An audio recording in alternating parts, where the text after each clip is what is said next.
Hi friends, நான் ஜனனி. நம்ம சேனல்லே நிறைய வியூவர்ஸ் அண்ட் சப்ஸ்கிரைபர்ஸ் கேட்குற ஒரு முக்கியமான கொஷின் என்ன அப்படின்னா, ஒரு ஜாபுக்கு அப்ளை பண்ணணும்னா மோட்டிவேஷன் லெட்டர் எப்படி எழுதணும், இல்லை ஒரு கோர்ஸ், ஒரு மாஸ்டர்ஸ் கோர்ஸ் இல்லை ஒரு பேச்சுலர்ஸ் கோர்ஸ்க்கு அப்ளை பண்ணுறோன்னா அதுக்கு எப்படி நம்ம வந்து ஸ்டேட்மெண்ட் ஆஃப் பர்பஸ் எழுதணும் அப்படின்ற மாதிரியான கொஷின்ஸ் நமக்கு அடிக்கடி வந்துட்டே இருக்குது. ஸோ பேசிக்காக பார்த்தீங்கன்னா, நான் முன்னாடியே சொன்ன மாதிரி நம்ம ஒரு ஜாப்க்கு அப்ளை பண்ணணுன்னாலும் சரி, இல்லை ஒரு கோர்ஸ் படிக்கிறதுக்கு அப்ளை பண்ணுறோம், ஒரு யூனிவர்சிட்டிக்கு அப்ளை பண்ணுறோம் அப்படின்னாலுமே சரி, நம்மக்கிட்ட ஒரு எஸ்ஸே எதிர்பார்ப்பாங்க. ஸோ இந்த எஸ்ஏ மூலமாக அவங்க என்ன செக் பண்ணுவாங்க அப்படின்னா, நம்ம யார், நம்ம எதுக்காக இந்த கோர்ஸ்க்கு அப்ளை பண்ணுறோம், இல்லை எதுக்காக இந்த ஜாப்க்கு அப்ளை பண்ணுறோம் அப்படின்றது தான் அவங்க செக் பண்ணுவாங்க. ஸோ இன்றைக்கி வீடியோவில் என்னென்ன டைப்ஸ் ஆஃப் எஸ்ஏஸ் இருக்குது அண்ட் எந்த எஸ்ஏவை எந்த மாதிரி நம்ம அப்ரோச் பண்ணலாம், ஒரு வின்னிங் எஸ்ஏ இல்லை ஒரு வின்னிங் எஸ்ஓபி அப்படின்னா அது எப்படி இருக்கலாம் அப்படின்றத நம்ம டீட்டெயில்டாக பார்ப்போம்.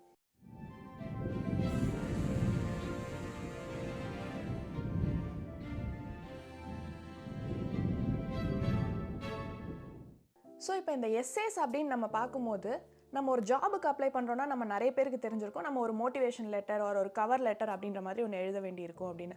அதே மாதிரி இப்போ ஒரு கோர்ஸ், ஒரு பேச்சுலர்ஸ் ஒரு மாஸ்டர்ஸ் கோர்ஸ்க்கு அப்ளை பண்ணும்போது நம்ம வந்து ஒரு personal statement or statement of purpose அப்படின்ற மாதிரி ஒரு எஸ்ஏ எழுத வேண்டியிருக்கும்.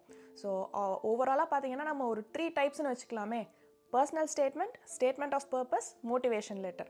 ஸோ இது மூணுமே கிட்டத்தட்ட ஒரே மாதிரி தான் இருக்கும். அதனால நம்ம ஒரு விஷயத்தை எடுத்து அது எப்படி இருக்குது அப்படின்றத பார்த்துட்டு மற்ற 2 டைப் ஆஃப் எஸ்ஏ எந்த மாதிரி அதுலேருந்து டிஃபர் ஆகுது அப்படின்னு பார்ப்போம். ஸோ ஃபர்ஸ்ட்டு நம்ம எஸ்ஓபி எப்படி எழுதலாம் அப்படின்றதுலேருந்தே ஸ்டார்ட் பண்ணலாம். நம்ம வந்து SOP or statement of purpose அப்படின்றத ஏதாவது ஒரு மாஸ்டர்ஸ் டிகிரிக்கு அப்ளை பண்ணுறோம் அப்படின்னா எழுத வேண்டியிருக்கும். ஸோ இதில் வந்து என்ன பேசிக்காக நம்ம சொல்ல வருவோம் அப்படின்னா, நான் பாஸ்ட்டில் என்னென்ன விஷயங்கள் பண்ணிகிட்ருக்கேன் அண்ட் ஃப்யூச்சரில் நான் என்னென்ன விஷயங்கள் பண்ணணும்னு நினைக்கிறேன் அண்ட் அது ரெண்டுக்கும் இருக்கக்கூடிய கனெக்ஷன் என்ன அப்படின்ற மாதிரி நம்ம அவங்களுக்கு எக்ஸ்பிளைன் பண்ணணும். இதை எக்ஸ்பிளைன் பண்ணும் போதே அந்த கனெக்ஷனுக்கு எந்த விதத்தில் இந்த கோர்ஸாக இருக்கட்டும் இல்லை யூனிவர்சிட்டியாக இருக்கும் நமக்கு ரொம்பவே யூஸ்ஃபுல்லாக இருக்கும், அந்த கோர்ஸ்னால நம்ம எப்படி அந்த ஃப்யூச்சரை வந்து அச்சீவ் பண்ணுவோம் அப்படின்ற மாதிரி ஒரு ஃப்ளோ இருக்கணும் அப்படின்னு எதிர்பார்ப்பாங்க. அண்ட் யூஸ்வலாக யூனிவர்சிட்டிஸ் வந்து இந்த ஸ்டேட்மெண்ட் ஆஃப் பர்பஸை எப்படி இவாலுவேட் பண்ணுவாங்க, என்ன செக் பண்ணுவாங்க அப்படின்னு பார்த்தீங்கன்னா, அப்ளை பண்ணியிருக்கக்கூடிய கேண்டிடேட் வந்து ஒரு கல்ச்சுரலி இந்த யூனிவர்சிட்டியில் படிக்கிறதுக்கு ஒரு ஃபிட்டான பர்சனா, பர்சனலி அவங்களுக்கு வந்து நிஜமாகவே இதில் ஒரு பேஷன் இருக்கா அப்படின்ற மாதிரி ஒரு பர்பஸ் ஒரு மோட்டிவேஷன் என்ன அப்படின்றது தான் பேசிக்காக எவாலுவேட் பண்ணுவாங்க. ஸோ எந்த எஸ்ஸே நம்ம எழுதுகிறோம் அப்படின்னாலுமே எப்படி அதை அப்ரோச் பண்ணணும் அப்படின்றத பார்ப்போம். ஃபர்ஸ்ட் ஆஃப் ஆல் நம்ம எஸ்ஸே அப்படின்னு எழுதுறதுக்கு முன்னாடியே ஒரு லிஸ்ட் ஆஃப் ஆக்ஷன்ஸை நம்ம வந்து ப்ரிப்பேர் பண்ணணும். லைக் நான் வந்து பாஸ்ட்டில் என்னென்ன பண்ணியிருக்கேன், அகடமிக்காக என்னென்ன பண்ணியிருக்கேன், ஒர்க்கில் என்னென்ன பண்ணியிருக்கேன், என்ன மாதிரியான ரோல்ஸில் ஒர்க் பண்ணியிருக்கேன் அண்ட் எங்கே எந்த மாதிரியான அக்கம்ப்ளிஷ்மெண்ட்ஸ் பண்ணியிருக்கேன், என்னென்ன விஷயத்தை நினச்சி நான் ரொம்ப ப்ரௌடாக ஃபீல் பண்ணுறேன் அண்ட் என்ன மாதிரியான அக்கம்ப்ளிஷ்மெண்ட்ஸ் ஆர் அவார்ட்ஸ் வாங்கியிருக்கேன், இந்த மாதிரியான விஷயங்களெல்லாம் நம்ம எல்லாத்தையுமே டீட்டெயில்டாக லிஸ்ட் டவுன் பண்ணணும். ஸோ இந்த லிஸ்ட்டை நம்ம ப்ரிப்பேர் பண்ணி முடித்தோடனே அதில் இருக்கிற ஒரு ஐட்டமையும் நம்ம தனித்தனியாக இவாலுவேட் பண்ணி 3 டிஃப்ரெண்ட் கேட்டகரிஸாக பிரிக்கணும். லைக் ஃபர்ஸ்ட் வந்து எந்தெந்த ஐட்டம் நம்மளோட சிவி இல்லைனா ரெஸ்யூம்குள்ளே போகுது, செகண்டு எந்தெந்த ஐட்டம் நம்ம ஸ்டேட்மெண்ட் ஆஃப் பர்பஸ் எஸ்ஓபியில் நம்ம அதை எழுத போகிறோம், அண்ட் தேர்ட் வந்து எந்தெந்த ஐட்டம்ஸ் ரொம்ப பர்சனலான ஒரு இன்ஃபர்மேஷனாக இருக்குது, லைக் நம்மளோட பர்சனல் ஸ்டேட்மெண்ட் ஆர் பர்சனல் ஸ்டோரியாக இருக்கும் இல்லையா, அந்த மாதிரியான விஷயங்களை தேர்ட் கேட்டகரி அப்படின்னு நம்ம வந்து ஃபர்ஸ்ட்டு டிவைட் பண்ணணும். இப்போ நம்ம ஆக்சுவல் ரைட்டிங் ப்ராசஸ்க்குள்ளே வருவோம். ஸோ நம்ம வந்து ஒரு எஸ்ஏ எழுதணும் அப்படின்னா இதை வந்து ஒரு 6 சிம்பிள் ஸ்டெப்ஸில் நம்ம வந்து கவர் பண்ணிடலாம். ஃபர்ஸ்ட் ஸ்டெப் வந்து பர்பஸ். ஸோ இதில் என்ன எழுதணும் அப்படின்னு பார்த்தீங்கன்னா, நம்மளோட கோல்ஸ் ஆர் இன்ட்ரெஸ்ட் என்ன அப்படின்றத கிளியராக நம்ம மென்ஷன் பண்ணணும். அந்த மாதிரி ஸ்டார்ட் பண்ணிவிட்டு இதுக்கு வந்து நம்ம எதுக்காக ஒரு கிராஜுவேட் ஸ்டடீஸ் படிக்கணும்னு நினைக்கிறோம் அண்ட் அந்த கிராஜுவேட் ஸ்டடீஸை ஏன் இந்த ஒரு யூனிவர்சிட்டியில் பண்ணணும்னு நம்ம நினைக்கிறோம், இந்த கோர்ஸ் இந்த யூனிவர்சிட்டியில் நல்லா இருக்குன்னு ஏன் நம்ம ஃபீல் பண்ணுறோம், நம்ம ஏன் அந்த கோர்ஸுக்கு கரெக்டான ஃபிட்டுன்னு ஃபீல் பண்ணுறோம். நீங்கள் வந்து ஒரு ப்ரொஃபஷனல் கோர்ஸ் சூஸ் பண்ணுறீங்க அப்படின்னா அந்த ப்ரொஃபஷனல் கோர்ஸ் ரிலேட்டடாக நீங்கள் என்னென்ன மாதிரியான விஷயங்கள் பண்ணியிருக்கீங்க அண்ட் என்ன பண்ணணும்னு நினைக்கிறீங்க, இல்லை ஒரு ரிசர்ச் ரிலேட்டட் கோர்ஸ் பண்ண போகிறீங்க அப்படின்னா அந்த ரிசர்ச் ரிலேட்டடாக உங்களுக்கு என்ன தெரிஞ்சிருக்கு, நீங்கள் ஆல்ரெடி எதாவது பண்ணியிருக்கீங்களா, இல்லை யாரையாவது பார்த்து இன்ஸ்பயர் ஆயிருக்கீங்களா அப்படின்ற மாதிரி ஒரு கிளியரான ஃப்ளோவில் எழுதணும். அதே மாதிரி இந்த பர்பஸை முடிக்கும் போது இந்த மாதிரி ஒரு கோர்ஸை நான் முடிச்சதுக்கப்புறம் நான் என்ன பண்ண போகிறேன் அப்படின்றதையும் நீங்கள் கிளியராக மென்ஷன் பண்ணணும். ஸோ இந்த பர்பஸை முடிச்சதுக்கப்புறம் நெக்ஸ்ட்டு வந்து பாஸ்ட் எக்ஸ்பீரியன்ஸ். ஸோ நம்ம என்னென்ன மாதிரியான ரோல்ஸில் ஒர்க் பண்ணியிருக்கிறோம், என்ன மாதிரி ப்ராஜெக்ட்ஸில் ஒர்க் பண்ணியிருக்கிறோம் அண்ட் அந்த ப்ராஜெக்ட்ஸ் பேஸ் பண்ணி இப்போ நான் இந்த கோர்ஸை சூஸ் பண்ணுறேன் அப்படின்றதுக்கான கனெக்ஷன் என்ன, இந்த கோர்ஸ் மூலமாக நம்ம அடுத்து என்ன பண்ண போகிறோம், இதுக்கு இருக்கக்கூடிய ஒரு ப்ராப்பர் ஸ்டோரி லைன் என்ன, ஸோ எப்படி உங்களோட பாஸ்ட் எக்ஸ்பீரியன்ஸ் வந்து இந்த ப்ரோக்ராமோட ரிலேட் ஆகுது அப்படின்றத நீங்கள் கிளியராக மென்ஷன் பண்ணணும்.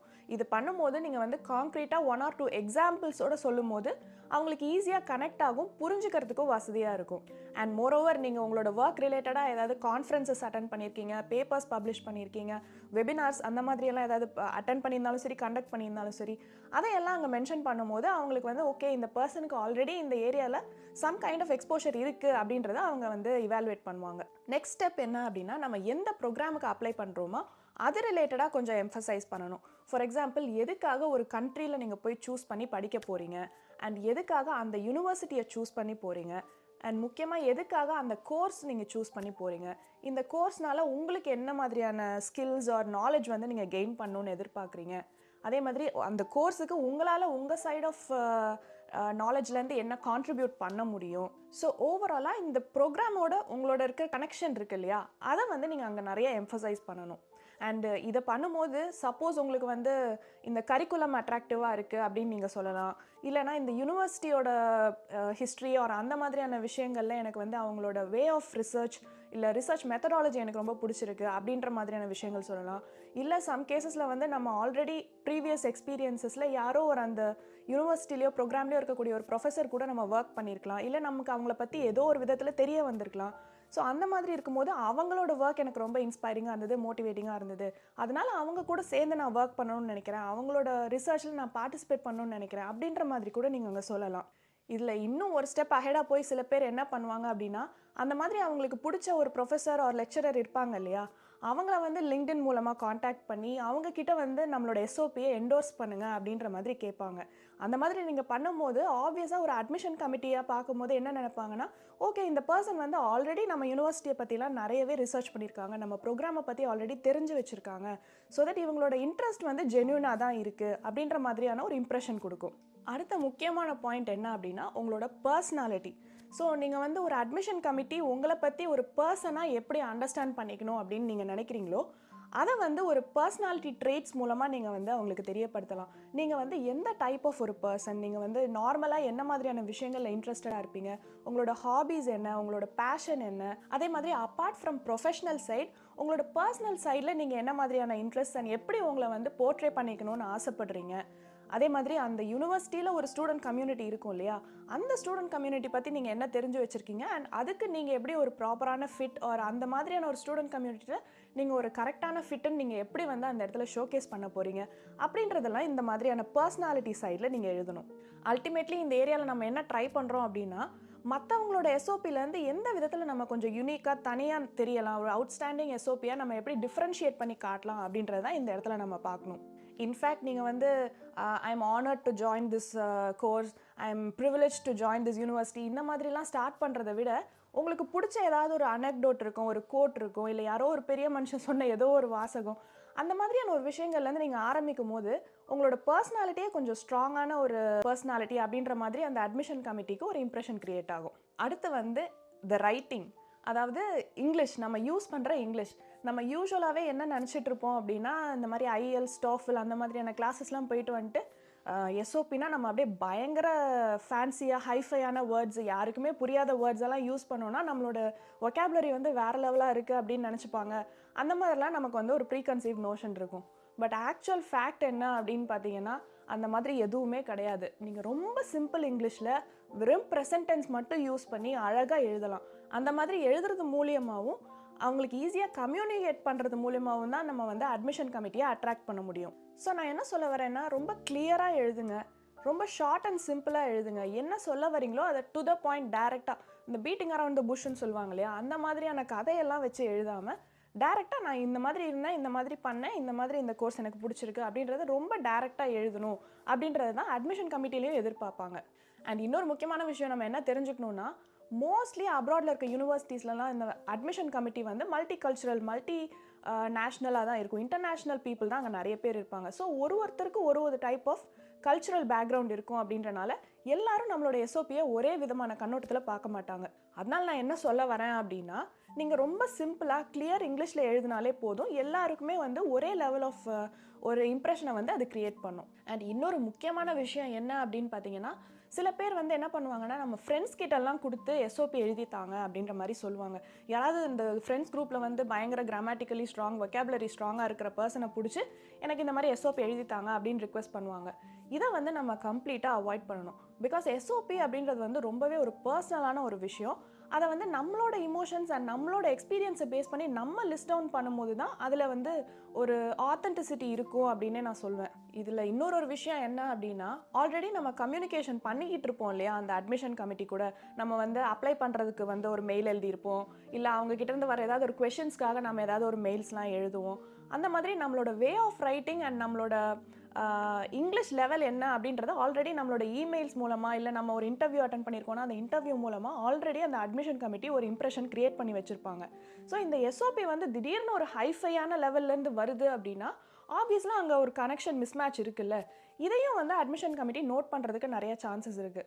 அப்படி அந்த மாதிரி ஒரு மிஸ்மேட்ச் அவங்க நோட்டீஸ் பண்ணாங்கன்னா ஆப்வியஸ்லி என்ன நினைப்பாங்க, இது வந்து ஒரு ஜென்யூனான எஸ்ஓபி கிடையாது, இது அவ்வளோ ஆத்தென்டிக் இல்லை அப்படின்ற மாதிரியான இம்ப்ரெஷன் அவங்களுக்கு வரதுக்கு நிறையவே சான்ஸ் இருக்குது. அதனால தான் நீங்களே உங்களோட எஸ்ஓபியை எழுதுங்க. எவ்வளோ டைம் ஆனாலும் பரவாயில்ல, எவ்வளோ நேரம் நீங்கள் திருப்பி திருப்பி எழுதணுன்னாலும் பரவாயில்ல, அது உங்களோட ஓன் ஒர்க்காக இருக்கணும். அடுத்த முக்கியமான பாயிண்ட் வந்து ப்ராசஸ். ஸோ இந்த ப்ராசஸை நம்ம ப்ராப்பராக ஃபாலோ பண்ணி வந்துட்டு இருந்தோம் அப்படின்னாலே நமக்கு வரக்கூடிய ஃபைனல் ரிசல்ட்டான எஸ்ஓபி இருக்கு இல்லையா, அது கண்டிப்பாக ஒரு சூப்பரான எஸ்ஓபியாக தான் இருக்கும். ஸோ ஃபர்ஸ்ட்டு நம்ம அந்த ப்ராசஸை ஸ்டார்ட் பண்ணுறதே நம்மளோட அட்மிஷனுக்கு நம்ம எப்போ சப்மிட் பண்ணுமோ அதுலேருந்து ஒரு 3 to 4 months முன்னாடியே நம்ம ஸ்டார்ட் பண்ணணும். ஸோ நம்ம எழுதி அதை வந்து ஃபர்ஸ்ட் ஒரு வெர்ஷன் எழுதுவோம், அதை வந்து ஒரு ப்ரூஃப் ரீட் பண்ணணும், அடுத்த வெர்ஷன் எழுதணும், அதோட ஒரு ப்ரூஃப் ரீடிங். ஸோ இந்த மாதிரி நம்ம நிறைய வாட்டி அந்த எஸ்ஓபியை எழுதி படித்து பார்க்கும்போது அதுக்கு நம்ம இன்னுமே ஒரு டீப்பர் சென்ஸ் ஆஃப் ஆத்தென்டிசிட்டி கொடுக்கறதுக்கு நிறையவே சான்ஸ் இருக்குது. அதே மாதிரி ஒரு ஸ்டார்ட் பண்ணுறதுக்கு முன்னாடி நம்ம வந்து ஒரு 2-3 சாம்பிள் எஸ்ஓபிஸை பார்க்கலாம், அது தப்பே கிடையாது. என்ன மாதிரி இவங்க எழுதியிருக்காங்க, என்ன மாதிரி ஒரு ஃப்ளோ ஃபாலோ பண்ணியிருக்காங்க, என்னென்ன விஷயங்களுக்கெல்லாம் அவங்க இம்பார்ட்டன்ஸ் கொடுத்துருக்காங்க அப்படின்ற மாதிரி ஒரு சாம்பிள் ரெஃபரன்ஸ் நம்ம எடுத்துக்கலாம். பட் இன் எனி கேஸ் ஒரு எஸ்ஓபி எடுத்து அப்படியே அதில் இருக்கக்கூடிய லைன்ஸை காப்பி பண்ணுறதோ, இல்லை அதில் இருக்கக்கூடிய கான்டெக்ஸ்ட்டை அப்படியே எடுத்து நம்ம யூஸ் பண்ணுறதோ அவாய்ட் பண்ணிக்கணும். ஏன்னா அகெயின் நான் முன்னாடியே சொன்ன மாதிரி அந்த ஆத்தென்டிசிட்டி பார்ட்டில் ஏதோ ஒரு விதத்தில் நம்ம மேலே அவங்களுக்கு வந்து ஒரு பிளாக் மார்க் மாதிரியான இம்ப்ரெஷன் வந்துருச்சுன்னா அப்புறம் அட்மிஷன் ப்ராசஸில் நம்மளோட சக்ஸஸ் ரேட் வந்து ரொம்ப கம்மி தான். ஸோ நான் என்ன சொல்வேன்னா, உங்களோட எஸ்ஓபி முடிஞ்ச வரைக்கும் ஒரு யூனிக்கான எஸ்ஓபியாக இருக்கணும் அப்படின்ற மாதிரி ட்ரை பண்ணுங்கள். யூனிவர்சிட்டியிலேருந்துமே ஒரு சில இதெல்லாம் கொடுத்துருப்பாங்க, லைக் இவ்வளோ வேர்ட்ஸ் இருக்கணும், இவ்வளோ பேஜஸ்க்குள்ளே இருக்கணும், இந்த மாதிரி க்ரானாலஜிக்கல் ஆர்டரில் இருக்கணும் அப்படின்ற மாதிரி யூனிவர்சிட்டி சைட்லேருந்து ஒரு சில ரெக்குவயர்மெண்ட்ஸ் இருக்கும். அதையெல்லாம் ஃபாலோ பண்ணியிருக்கீங்களா அப்படின்னு செக் பண்ணிக்கோங்க. அண்ட் திருப்பி ப்ரூஃப் ரீட் பண்ணுங்கள். ப்ரூஃப் ரீட் பண்ணுறது தப்பே கிடையாது. ஸோ உங்கள் சைட்லேருந்தே நீங்கள் ஒரு 15-20 டைம்ஸ் ப்ரூஃப் ரீட் பண்ணி அதை வந்து என்ரிச் பண்ண ஆரம்பிச்சிட்டிங்க அப்படின்னா அதுக்கப்புறம் நீங்கள் இன்னொரு ஃப்ரெண்டோ இல்லை ஒரு தேர்ட் பர்சன் கிட்ட அதை கொடுத்து இன்னொரு ப்ரூஃப் ரீட் பண்ண சொல்லும்போது உங்களுக்கு உங்கள் எஸ்ஓபியோட டிஃப்ரெண்ட் பெர்ஸ்பெக்டிவ்ஸ் கூட மற்றவங்க கிட்டேருந்து வரதுக்கு வாய்ப்பு இருக்குது. ஸோ அந்த மாதிரி மற்றவங்க கிட்டேருந்து வரக்கூடிய காமெண்ட்ஸ் அண்ட் ஃபீட்பேக்ஸ் யூஸ் பண்ணி அப்புறமா நீங்கள் எடிட் பண்ணுங்கள். ஸோ இந்த மாதிரி நீங்கள் ஒர்க் பண்ணிகிட்டு இருக்கும்போது அது ஒரு லைவான டாக்குமெண்ட் மாதிரி ஆகிடும். அதில் உங்களோட பர்சனல் டச் வந்து நிறையவே வர ஆரம்பிச்சிடும். அண்ட் முக்கியமாக வந்து நிறைய இடத்துல எல்லாரும் வந்து ஐ, மீ, மை செல்ஃப் அப்படின்ற மாதிரி யூஸ் பண்ணுவாங்க. அண்ட் ஸ்லாங் யூஸ் பண்ணி சொல்லுவாங்க, we don't do this, we can't go there. அந்த மாதிரி ஸ்லாங் யூஸ் பண்ணி எழுதாமல் ரொம்ப சிம்பிள் இங்கிலீஷில் can not, I was not able to, I did not do this அப்படின்ற மாதிரியான சிம்பிள் லாங்குவேஜ் யூஸ் பண்ணி எழுதுங்க. அண்ட் அதே மாதிரி இன்னொரு முக்கியமான விஷயம், நம்ம நிறைய பேர் வந்து வி டென்ட் டு யூஸ் நிறைய acronyms or short forms. So எல்லாத்துக்குமே வந்து எல்லா ஷார்ட் ஃபார்ம்ஸும் தெரிஞ்சிருக்காது. அதனால முடிஞ்ச வரைக்கும் எல்லாத்தோட ஃபுல் ஃபார்மை எழுதி பழகுங்க. அண்ட் நான் முன்னாடியே சொன்ன மாதிரி வேர்ட் லிமிட்னு ஒன்று கொடுத்துருப்பாங்க யூனிவர்சிட்டியில், அதை வந்து என்றைக்குமே நம்ம வந்து செக் பண்ணிகிட்டே வந்துட்டு இருக்கணும். நம்ம நிறைய எடிட் பண்ணி முடிச்சதுக்கப்புறம் பார்த்தா எக்கச்சக்கமாக எக்ஸ்ட்ராவாக போயிருப்போம், அதை கட் ஷார்ட் பண்ணி வரதுக்கு ஒரு பெரிய இதாக இருக்கும். ஸோ எவ்ரி வெர்ஷன் நீங்கள் எடிட் பண்ணும்போது அந்த இடத்துலேயே உங்களோட ஸ்பெல்லிங் செக் அண்ட் இந்த மாதிரியான வேர்ட் லிமிட் என்ன அப்படின்ற செக்கையும் நீங்கள் பண்ணிகிட்டே வந்துடணும். அண்ட் நான் ஸ்பெல்லிங் செக்குன்னு சொல்லும் போது இன்னொரு முக்கியமான விஷயம் என்ன அப்படின்னா, நம்ம நிறைய பேருக்கு வந்து கிராமர் வந்து ரொம்ப ஸ்ட்ராங் அப்படின்லாம் நம்ம சொல்லிட முடியாது. இன்ஃபேக்ட் எல்லாருக்கும் எல்லாமே தெரிஞ்சிடுறது இல்லை இல்லையா. அதனால நம்மளும் we tend to make a lot of mistakes. English வந்து நம்மளோட நேட்டிவ் லாங்குவேஜும் கிடையாது. அதனால வந்து இங்கிலீஷில் நம்ம சின்ன மிஸ்டேக்ஸ் பண்ணுறது தப்பு கிடையாது. அதனால இந்த மாதிரியான மிஸ்டேக்ஸ் வராமல் எப்படி அவாய்ட் பண்ணலாம் அப்படின்னு மாதிரி பார்க்கணும். இந்த கிராமரில் கொஞ்சம் நல்லா ஸ்ட்ராங்காக இருக்கக்கூடிய பீப்புள் இருக்காங்கன்னா அவங்கக்கிட்ட ப்ரூஃப் ரீட் பண்ண கொடுக்கலாம். இல்லை இப்போ ஆஃப்லேட் நிறைய இந்த மாதிரி ஆப்ஸ்லாம் வந்துருச்சு, கிராமர்லி அந்த மாதிரியான ஆப்ஸ் வந்துருச்சு. ஸோ எவ்ரி வெர்ஷன் நீங்கள் முடிச்சதுக்கப்புறமும் அதில் அப்லோட் பண்ணி உங்களோட கிராமர்லாம் ஓகேவா, பங்க்சுவேஷன்ஸ் எல்லாம் ஓகேவா, இந்த மாதிரி எல்லாம் ஸ்பெல்லிங்ஸ் முக்கியமாக எல்லாமே ஓகேவா அப்படின்றத செக் பண்ணிக்கணும். அண்ட் எல்லாத்தையும் விட முக்கியமான விஷயம் வந்து ஸ்டேட்மெண்ட் ஆஃப் பர்பஸ். எஸ்ஓபி வந்து ரொம்பவே ஒரு ப்ரொஃபஷனல் ஓரியன்டாக இருக்கணும். இதில் பர்சனல் கண்டென்ட் கொஞ்சம் இருக்கலாம், மேபி ஒரு 15 to 20%. பட் மெஜாரிட்டி வந்து ஒரு ப்ரொஃபஷனல் பாயிண்ட் ஆஃப் வியூலேருந்து தான் நீங்கள் வந்து இந்த எஸ்ஓபியை அப்ரோச் பண்ணணும். சரி, ஓகே, இவ்வளோ நேரம் நம்ம எஸ்ஓபி எழுதுறது எப்படி அப்படின்னு பார்த்தோம். இதை வச்சே ஆக்சுவலாக நம்ம பர்சனல் ஸ்டேட்மெண்ட் எழுதுறையும் அப்ரோச் பண்ணிடலாம். பர்சனல் ஸ்டேட்மெண்ட்டுன்றது பேசிக்காக என்ன அப்படின்னா, ஒர்க் எக்ஸ்பீரியன்ஸ் எதுவுமே இல்லாமல் பேச்சுலர்ஸ் கோர்சஸ்க்கெல்லாம் அப்ளை பண்ணுவாங்க இல்லையா? மோஸ்ட்லி பேச்சுலர் கோர்சஸில் தான் வந்து இந்த பர்சனல் ஸ்டேட்மெண்ட் அப்படின்றத எதிர்பார்ப்பாங்க. இந்த பர்சனல் ஸ்டேட்மெண்ட்டில் என்ன இருக்கும் அப்படின்னா, நம்மளோட பேக்ரவுண்ட் என்ன, நம்மளோட எஜுகேஷனல் பேக்ரவுண்ட் என்ன, நம்மளோட ஃபேமிலி பேக்ரவுண்ட்னா நம்ம தாத்தா பாட்டி கதையிலேருந்துலாம் வர தேவையில்லை. ஜென்ரலாக நான் வந்து இந்த மாதிரியான ஒரு ஊர்லேருந்து வரேன், இந்த மாதிரி ஒரு ஃபேமிலியிலேருந்து வரேன், எனக்கு ஒரு பிரதர் இருக்காங்க, ஒரு சிஸ்டர் இருக்காங்க, இந்த மாதிரி ஒரு இடத்துல நான் படித்தேன் அப்படின்ற மாதிரியான ஒரு பேக்ரவுண்ட். அண்ட் அதை தவிர நீங்கள் ஸ்கூலில் என்ன மாதிரியான அக்கம்ப்ளிஷ்மெண்ட்ஸ் பண்ணியிருக்கீங்க, என்ன டீம் ஒர்க்ஸ் பண்ணியிருக்கீங்க, ஸ்போர்ட்ஸில் இருந்திருக்கீங்களா, எக்ஸ்ட்ரா கரிக்குலராக என்னென்ன பண்ணியிருக்கீங்க அப்படின்னு உங்களை பற்றி பேசுங்க அப்படின்னு சொன்னால் நீங்கள் என்னென்ன பேசுவீங்க, அதை தான் வந்து பர்சனல் ஸ்டேட்மெண்ட்டில் நம்ம அடுத்தடுத்து எழுதணும். இதையுமே ஆக்சுவலாக ஒரு 10 கொஷின்ஸை ஆன்சர் பண்ணுற மாதிரி நம்ம எழுதிட்டோம்னா நம்மளோட பர்சனல் ஸ்டேட்மெண்ட் வந்துடும். அந்த கொஷின்ஸ் என்னென்ன அப்படின்னு பார்த்தீங்கன்னா, உங்களோட பர்சனல் பேக்ரவுண்ட் என்ன, நீங்கள் எங்கே படிச்சீங்க, என்ன படிச்சீங்க, படிக்கிற நேரத்தில் என்னென்ன மாதிரியான விஷயங்கள்ல உங்களுக்கு இன்ட்ரெஸ்ட் அதிகமாக இருந்தது, ஃப்யூச்சரில் நீங்கள் என்ன ஆகணும்னு ஆசைப்படுறீங்க, அந்த ஃப்யூச்சருக்கு நீங்கள் எதுக்காக இந்த பேச்சுலர்ஸ் டிகிரியை சூஸ் பண்ணுறீங்க, இந்த பேச்சுலர்ஸ் டிகிரி மூலமாக நீங்கள் அதை அச்சீவ் பண்ணுறதுக்கு என்னென்ன மாதிரியான கெயின் பண்ணுவீங்க, ஸ்கில்ஸாக இருக்கட்டும், நாலேஜாக இருக்கட்டும், எக்ஸ்பீரியன்ஸ், எக்ஸ்போஷர் எதுவாக வேணா இருக்கட்டும், எப்படி அந்த மாதிரியான விஷயங்களை இந்த பேச்சுலர்ஸ் டிகிரிலேருந்து கெயின் பண்ணுவீங்க. அண்ட் முக்கியமாக வேற ஒரு கண்ட்ரியில் இருக்கக்கூடிய ஒரு யூனிவர்சிட்டியில் அப்ளை பண்ணுறீங்கன்னா எதுக்காக அந்த கண்ட்ரி, ஏன் அந்த யூனிவர்சிட்டி சூஸ் பண்ணுறீங்க, அந்த யூனிவர்சிட்டியில் அப்படி என்ன உங்களுக்கு வந்து அட்ராக்டிவாக ஃபீல் ஆச்சு, ஒரு ஃப்யூச்சரில் நீங்கள் என்ன மாதிரியான ஒரு பர்சனாக ஆகணும்னு ஆசைப்படுறீங்க, அண்ட் அதுக்கு என்னென்ன மாதிரியான ஸ்டெப்ஸை நீங்கள் எடுத்துகிட்டு போக போகிறீங்க, இந்த கோர்ஸ் எப்படி உங்களோட ஃப்யூச்சருக்கு கான்ட்ரிபியூட் பண்ணணும்னு நீங்கள் நினைக்கிறீங்க அப்படின்றத சொல்லி நீங்கள் முடிக்கணும். ஓகே, ஃபைனலி நம்ம ஜாபுக்கு அப்ளை பண்ணும்போது மோட்டிவேஷன் லெட்டர் எழுதுவோம் இல்லையா? ஸோ மோட்டிவேஷன் லெட்டர் எழுதுறதும் வந்து கிட்டத்தட்ட இதே மாதிரி தான். என்ன பண்ணுவோம்னா, நம்ம வந்து யூஸ்வலாக நம்மளோட கன்செப்ஷன் எப்படி இருக்கும்னா, நம்ம வந்து கம்பெனியை இல்லை அந்த டீமை பற்றி நிறைய எழுதணும், அப்போ தான் நம்ம அவங்கள மோட்டிவேட் பண்ணி எழுதுகிறோம் அப்படின்ற மாதிரி நிறைய பேர் அண்டர்ஸ்டாண்ட் பண்ணிக்கிறோம். அது அப்படி கிடையாது. நம்மளுக்கு என்ன மோட்டிவேஷன் அந்த கம்பெனியில் ஜாயின் பண்ணுறதுக்கு, இல்லை நம்மளோட மோட்டிவேஷன் என்ன அந்த ரோலை நம்ம சூஸ் பண்ணுறதுக்கு அப்படின்றத நம்ம எழுதணும். ஸோ பேசிக்காக இதுலேயுமே நம்ம என்ன எழுதணும் அப்படின்னு பார்த்தீங்கன்னா, மோட்டிவேஷன் லெட்டரில் பர்சனல் கண்டென்ட் அப்படின்றது எதுவுமே இருக்கக்கூடாது. ஆன் தி அதர் ஹேண்ட், நீங்கள் பாஸ்டில் என்னென்ன மாதிரியான ஜாப்ஸ் பண்ணியிருக்கீங்க, அந்த ரோல் எப்படி நீங்கள் அப்ளை பண்ணுற ரோலுக்கு ரெலவெண்ட்டாக இருக்குது அப்படின்றத தான் நீங்கள் நிறையவே எம்ஃபசைஸ் பண்ணணும். இதுவுமே நீங்கள் சிம்பிளாக என்ன பண்ணலாம் அப்படின்னா, ஒரு வேகன்சி வருது அப்படின்னா கண்டிப்பாக அதுக்கு ஒரு ஜாப் டிஸ்கிரிப்ஷன் இருக்கும் இல்லையா? அந்த ஜாப் டிஸ்கிரிப்ஷனை ஒரு சைடில் எடுத்து வச்சுக்கணும். அண்ட் நம்ம ஃபஸ்ட்டே ஒரு ப்ரிப்பேர் பண்ணியிருந்த லிஸ்ட் இருக்குல்ல, நம்ம என்னென்ன மாதிரியான அக்கம்ப்ளிஷ்மெண்ட்ஸ் பண்ணியிருக்கோம், என்ன ரோல்ஸில் இருந்திருக்கோம்னு ஒரு லிஸ்ட்டு ப்ரிப்பேர் பண்ணிட்டு தான் எஸ்ஓபியும் ஆரம்பிக்கணும், பர்சனல் ஸ்டேட்மெண்ட்டும் ஆரம்பிக்கணும்னு நான் சொல்லியிருந்தேன். அந்த லிஸ்ட்டு தான் நம்மளோட மோட்டிவேஷன் லெட்டருக்குமே ஸ்டார்டிங் பாயிண்ட். ஸோ அந்த லிஸ்ட்டையும் ஜாப் டிஸ்கிரிப்ஷனில் இருக்கக்கூடிய லிஸ்ட்டையும் எடுத்து வச்சு கம்பேர் பண்ணி பார்க்கணும், எது வந்து இவங்களோட ஜாபுக்கு ரிலேட்டடாக இருக்குது, எது வந்து ரொம்பவே இவங்களுக்கு வந்து புரியக்கூடிய விஷயமா இருக்குது நம்மளோட அக்கம்ப்ளிஷ்மெண்ட்ஸில் இல்லை நம்மளோட ரோல்ஸில் அப்படின்றத நீங்கள் அண்டர்ஸ்டாண்ட் பண்ணணும். பண்ணிவிட்டு இந்த மோட்டிவேஷன் லெட்டரோட சிம்பிளான ஃப்ளோ என்ன அப்படின்னு பார்த்தீங்கன்னா, நான் வந்து இந்த மாதிரி ஒரு பாஸ்ட் எக்ஸ்பீரியன்ஸ் இருக்கக்கூடிய ஒரு ப்ரொஃபஷனல், என்னோட பாஸ்ட் எக்ஸ்பீரியன்ஸஸ் வந்து இப்போ நான் அப்ளை பண்ணியிருக்க ரோலுக்கு இந்த விதத்தில் தான் சூட்டபிளாக இருக்குது. ஏன்னா உங்கள் ரோல்லையும் அது ரிலேட்டடான ஒர்க் நிறையவே நான் பார்க்குறேன், ஏன்னா நான் இந்த மாதிரி ஒர்க் நான் ஆல்ரெடி பண்ணியிருக்கேன் அப்படின்றத லிஸ்ட் டவுன் பண்ணிவிட்டு, அண்ட் அதை தாண்டி இந்த கம்பெனியை பற்றி எனக்கு இந்த மாதிரியான ஒரு விஷயம் தெரியும், இந்த கம்பெனி வந்து ஒரு பயனீராக இருக்குது ஒரு இண்டஸ்ட்ரியில், இந்த கம்பெனி வந்து ஒரு மார்க்கெட் லீடராக இருக்குது அப்படின்ற மாதிரி அந்த கம்பெனியை பற்றி உங்களுக்கு என்ன தெரியும், அண்ட் அந்த கம்பெனியே உங்களுக்கு பிடிச்சிருக்கு அப்படின்றத பற்றியும் ஒரு சின்ன ப்ரீஃப் பேராகிராஃப் எழுதிட்டு, இதனால நான் வந்து ரொம்பவே மோட்டிவேட்டடாக இருக்கேன் உங்கள் டீமில் ஜாயின் பண்ணுறதுக்கு அப்படின்ற மாதிரி நீங்கள் முடிச்சிடலாம். ஸோ இவ்வளோதாங்க. ஒரு எஸ்ஓபியாக இருந்தாலும் சரி, மோட்டிவேஷன் லெட்டராக இருந்தாலும் சரி, பர்சனல் ஸ்டேட்மெண்ட்டாக இருந்தாலும் சரி, முக்கால்வாசி நம்ம வந்து நம்மளோட பாஸ்ட் எக்ஸ்பீரியன்ஸஸ்லேருந்து இருக்கிறத தான் எழுத போகிறோம். ஒரு சில இடத்துல நம்ம ஃப்யூச்சரில் இந்த மாதிரி பண்ணணும்னு விரும்புகிறோம் அப்படின்றத கொண்டு வருவோமே தவிர, நம்ம ஆல்ரெடி பண்ண விஷயங்களை நம்ம எப்படி பண்ணோன்றதை நம்ம மைண்ட் அண்ட் ஹார்ட்லேருந்து நம்ம எழுதணும் அப்படின்னாலே ஒரு யூனிக்கான ஒரு எஸ்ஸேவை நம்ம எழுத முடியும். ஸோ இந்த வீடியோ வழக்கம் போல் உங்களுக்கு ரொம்பவே யூஸ்ஃபுல்லாகவும் இன்ஃபர்மேட்டிவாகவும் இருந்திருக்கும்னு நினைக்கிறேன். உங்களுக்கு இந்த வீடியோ பிடிச்சிருந்ததுன்னா லைக் பண்ணுங்கள், உங்கள் ஃப்ரெண்ட்ஸ் அண்ட் ஃபேமிலிக்கு ஷேர் பண்ணுங்கள், அண்ட் மறக்காமல் நம்ம சேனலுக்கு சப்ஸ்கிரைப் பண்ணுங்கள். நம்ம சேனலோட சோஷியல் மீடியா லிங்க் எல்லாமே நாங்கள் டிஸ்கிரிப்ஷனில் கொடுக்குறோம், அங்கேயும் எங்களை ஃபாலோ பண்ணுங்கள். ஸோ தட் புதுசாக நாங்கள் போஸ்ட் பண்ணுற வீடியோஸ் அண்ட் கண்டென்ட்ஸ் உடனே உங்களை வந்து சேரும். இதே மாதிரி இன்னொரு சூப்பரான வீடியோவில் சீக்கிரமே நான் உங்களை வந்து சந்திக்கிறேன். பாய்.